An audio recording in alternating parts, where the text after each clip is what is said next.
Good morning people. তো আজকে হচ্ছে ডে 4 নভেম্বর। আর আজকে আমরা ভুটান সাইডে আবার যাব। ভুটানের সাইড সিইং অ্যান্ড অল। আমি রেডি হয়ে গেছি, আউটফিট অফ দ্য ডে। আর এখন যাচ্ছি ব্রেকফাস্ট করতে।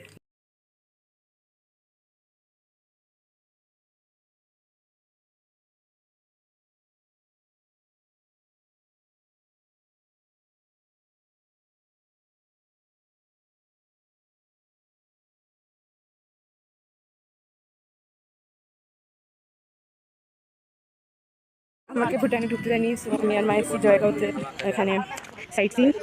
এটা হলো ভিউ পয়েন্ট।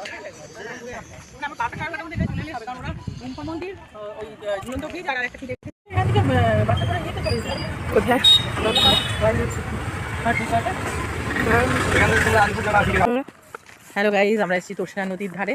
আমরা যাচ্ছিলাম ভুটান, কিন্তু দুঃখজনক ঘটনা হলো এই আমার মেয়েটি জাস্ট 4 দিনের জন্য 4 দিন আগে 18 বছরে পা দিয়েছে। ওর অ্যাডাল্ট আধার কার্ড নেই বলে তাকে ঢুকতে দিল না। আর ঢুকতে দিল না, তাই জন্য আমরা কি আর করবো। আমরা এখন মা বেটিতে, মেয়েকে ঢুকতে দেয়নি বলে মাও ঢুকলো না, এবার মা বেটিতে ঘুরতে বেরিয়েছি। মেয়ের তো মন খারাপ যে ওকে ঢুকতে দেয়নি, তাই জন্য ওকে নিয়ে আমি একটু বেরিয়েছি। তো একটা ছেলেকে পেয়েছি, টোটোওয়ালা, খুব ভালো ছেলে, যে আমাদেরকে এখন আবার তোষার ধারে নিয়ে এসছে। তো এখানে বেশ সুন্দর পার্ক, একটা পাশ দিয়ে নদী বয়ে যাচ্ছে, তার পেছনে পাহাড়, অপরূপ দৃশ্য, মানে ভীষণ ভালো লাগছে ছেলেটিকে যে আমাদের এত সুন্দর একটা জায়গা দেখালো। এবার মা বেটিতে এনজয় করি একটু, তারপরে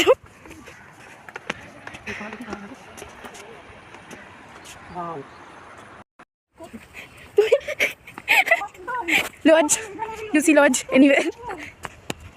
জঙ্গলের ভেতর দেখো, ছোট্ট লজ, কোথাও দেখা যাচ্ছে না। পড়ে গেলে আমি একদম গেলাম।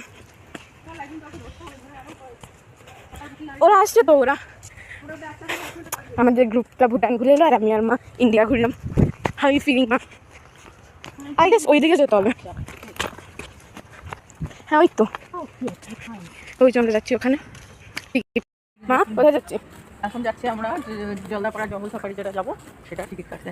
এটা ভেন অনেক শর্ট হয়েছে। 4 হুইলার ভেহিকলস ফর না। এই ফুলটা পার করে এবার আমরা যাবো সাফারির জন্য, মানে জঙ্গল সাফারির জন্য টিকিট কাটতে।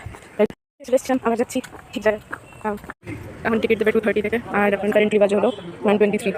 দেখি মাকে কিছু খাবার আনতে, কারণ আমরা সবাই 8:30 লাঞ্চ করেছি। আর ওখানে খেতে পেয়ে গেছে সবাই, অফকোর্স। তাহলে যাবে এবার সবাইকে হোটেলে ছেড়ে ওরা লাঞ্চ করবে, আর আমরা এখানে টিকিট নেবো, কারণ 16 জন আছি, আমাদের 16 জনের টিকিট দেওয়া 3 জন লাগবে।